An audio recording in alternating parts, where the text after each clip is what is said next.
Ada berita sedih geng, berkemungkinan Braun Breaker akan terlepas WrestleMania 42.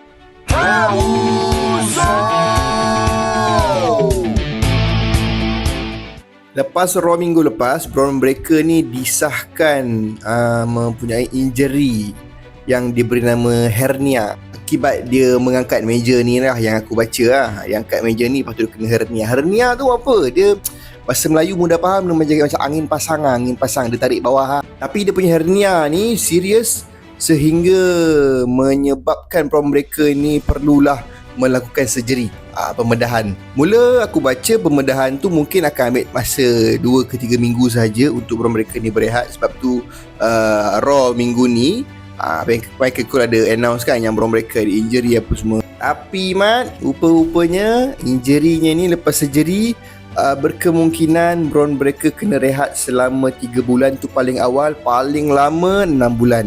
So kalau ikut 6 bulan, WrestleMania memang akan terlepas lah.